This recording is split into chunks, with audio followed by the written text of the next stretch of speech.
dans un petit village au pied d'une montagne, vivait un vieux maître zen nommé Oshin.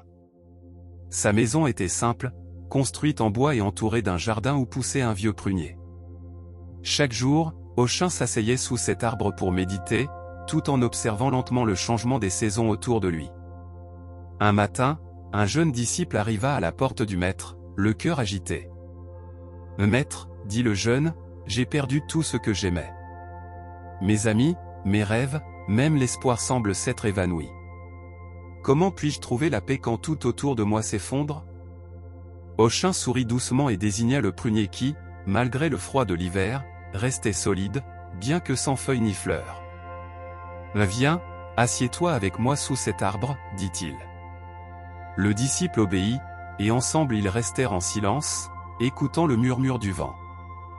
Le maître Oshin regarda le jeune homme et dit calmement. « Regarde cet arbre. En hiver, il perd ses feuilles et semble mort.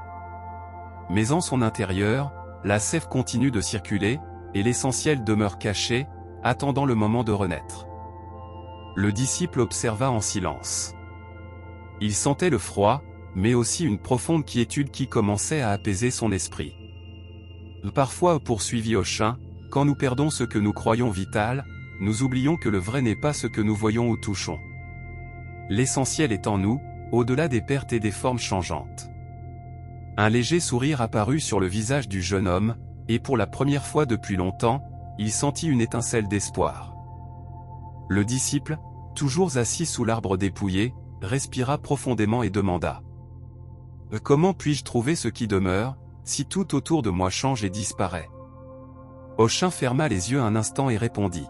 « On ne le trouve pas en cherchant à l'extérieur, mais en observant à l'intérieur. Quand tu cesses de t'accrocher aux choses éphémères, tu découvres que ta véritable essence est comme l'arbre, forte, silencieuse et éternelle. » Le vent jouait avec les branches du prunier, et bien que le froid pénétrât, le jeune homme sentait une chaleur sereine dans sa poitrine. « La vie change, dit le maître, mais ce que tu es ne peut être touché ni détruit. L'essentiel demeure, comme la lumière qui continue de briller derrière les nuages. » Le disciple ferma les yeux et laissa les paroles du maître pénétrer lentement son cœur. Il imagina son intérieur comme cet arbre, silencieux et rempli d'une vie invisible. Oshin, voyant le calme qui commençait à surgir, parla d'une voix douce. Imagine que chaque pensée et chaque souci sont des feuilles qui tombent en automne. Ne t'accroche pas, permets-leur de tomber et souviens-toi que l'arbre reste debout, fort et serein, car ce qui importe ce ne sont pas les feuilles, mais la racine. Le jeune homme respira plus profondément, sentant que quelque chose en lui n'avait pas disparu, mais attendait simplement son temps pour refleurir. L'après-midi devint tranquille, et le soleil descendait lentement, peignant le ciel d'or.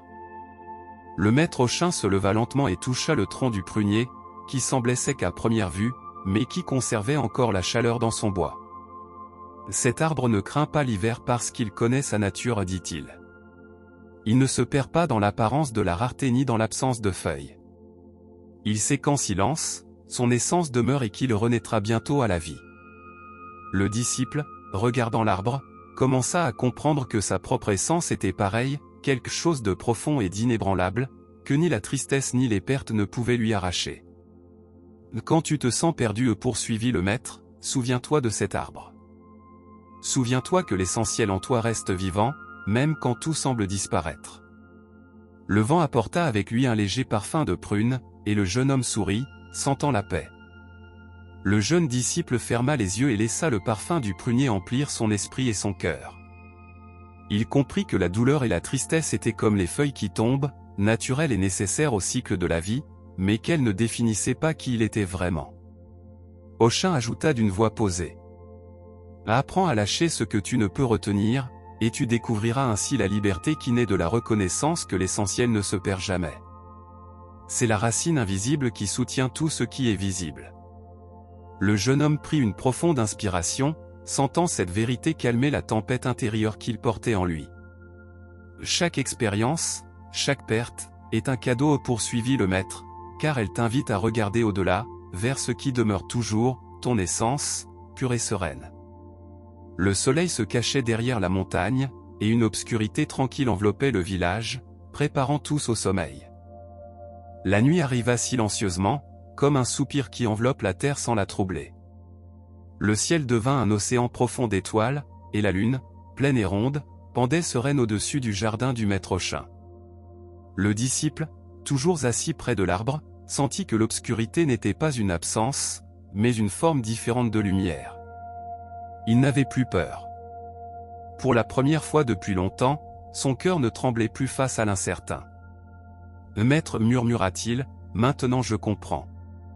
Ce qui demeure n'a pas besoin de crier, ni de se montrer.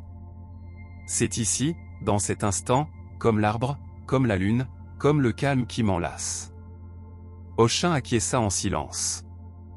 L'enseignement avait déjà pris racine. Le prunier, encore nu, semblait légèrement resplendir sous la lumière de la lune, comme s'il savait que bientôt, très bientôt, les fleurs reviendraient. Le vent soufflait doucement, comme une caresse invisible, apportant avec lui la promesse du renouveau. « Quand tu dormiras, dit le maître d'une voix basse, presque comme une pensée, ne porte pas avec toi ce qui pèse. Porte seulement ce qui demeure. » Et ainsi, dans ce jardin endormi sous les étoiles, le disciple s'allongea près de l'arbre, sentant qu'il n'avait besoin de rien d'autre. Le disciple, enveloppé dans son manteau, s'allongea près du tronc chaud du prunier. Il ferma les yeux, et sa respiration devint lente, en rythme avec le battement silencieux de la nuit.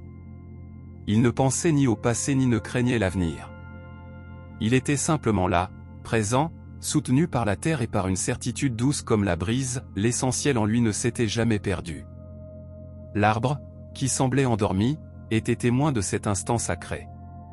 Sur une de ses branches, un bourgeon minuscule commençait à gonfler, à peine visible, comme un secret que seule la nuit connaît.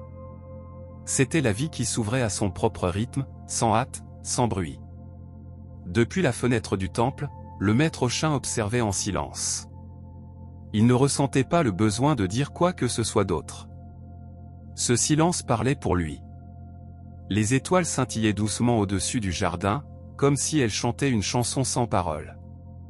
Et au milieu de cette mélodie invisible, le disciple sombra dans un sommeil profond, non pas comme celui qui fuit le monde, mais comme celui qui s'y fond. Et ainsi, pendant qu'il dormait, son âme fleurissait dans l'invisible, se rappelant que même dans le silence le plus profond, l'essentiel demeure.